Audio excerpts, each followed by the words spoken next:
You know, we're absolutely surrounded by data. It's being created every single second of every day. But here's the thing. Raw data on its own, it's just a bunch of numbers. The real magic, the real story, happens when we learn how to actually read it. Think about it. Every time you click something, buy something, or even just rate an app, you're adding a sentence to this massive unfolding story. So the big question is, how do you make sense of it all? How do you find the actual plot in what just looks like a sea of numbers? Well, here's the best way to think about it. Don't picture some dry, boring math class. Instead, I want you to imagine you're a detective. And statistics? That's your toolkit. It's got everything you need, from the magnifying glass to the forensics kit, to crack the case wide open. Now, every single detective story, no matter how complicated it gets, really boils down to one of two big questions. And these two questions, well, they split the entire world of statistics into two main fields, kind of like two different ways to run an investigation. On one hand, you've got descriptive statistics. The way to think about this is like you're surveying the crime scene. You're just taking stock of the clues you have right there in front of you. What does the evidence say? And on the other hand, you've got inferential statistics. This is where you take a few of those key clues and you make a prediction, an educated guess about the entire case. You're using a small piece of the puzzle to see the whole picture. So, let's start where any good detective would. The first step is to just get a handle on what's going on at the scene. You got to describe it, right? In our world of data, that means using those descriptive stats to find our first most important clues. And the very first thing we're going to look for is some kind of typical value. You know, a single number that really represents the heart or the center of all our data. We call this the measure of central tendency. And in our detective story, this is our prime suspect. It's the one value that the whole investigation might just pivot around. Okay, so we can find this center in a few different ways. Let's use these app ratings as our evidence. The mean, which is just the average, comes out to 4.0. But the median, that's the number smack in the middle. If you line them all up, that's a 5. And the mode, the number you see most often, is also a 5. Now look closely.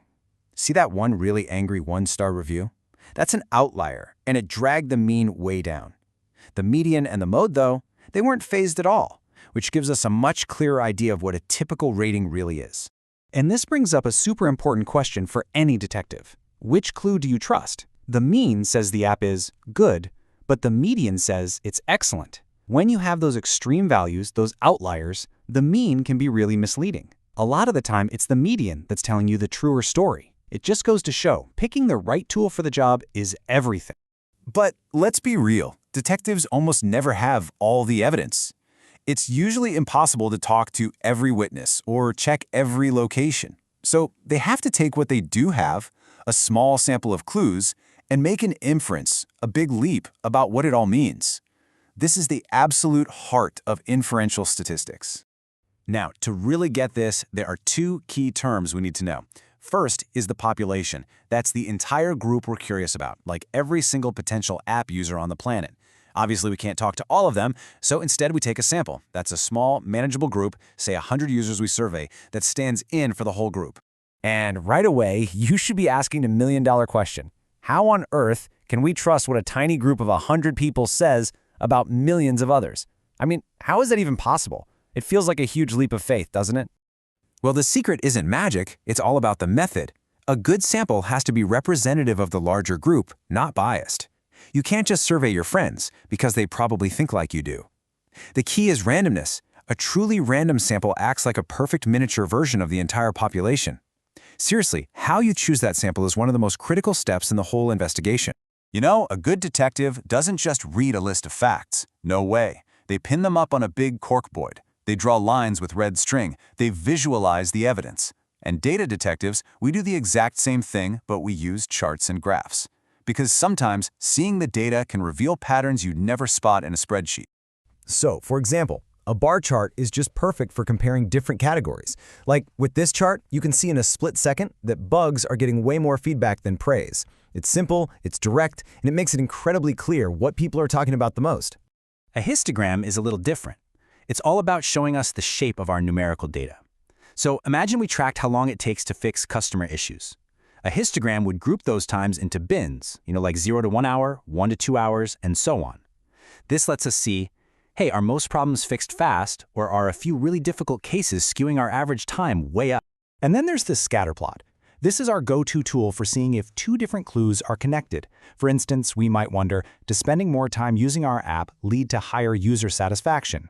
Each little dot on the plot could be a user, and when you look at all of them together, you can see if there's a trend or maybe if there's no relationship there at all.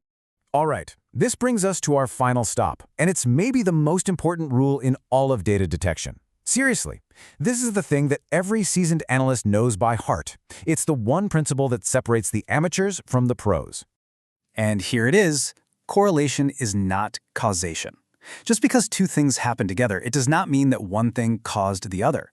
Jumping to that conclusion is probably the single biggest and most common trap in all of data analysis. Let me give you the classic example. The data shows a really strong correlation. When ice cream sales go up, so do shark attacks. They move together perfectly. Now, a rookie detective might say, oh my gosh, eating ice cream causes shark attacks. But the veteran detective knows to look for a hidden third factor. And what's the real cause? It's summer weather. Hot weather makes more people buy ice cream, and it makes more people go in the ocean. The correlation just pointed out a connection. It didn't explain. So, there you have it.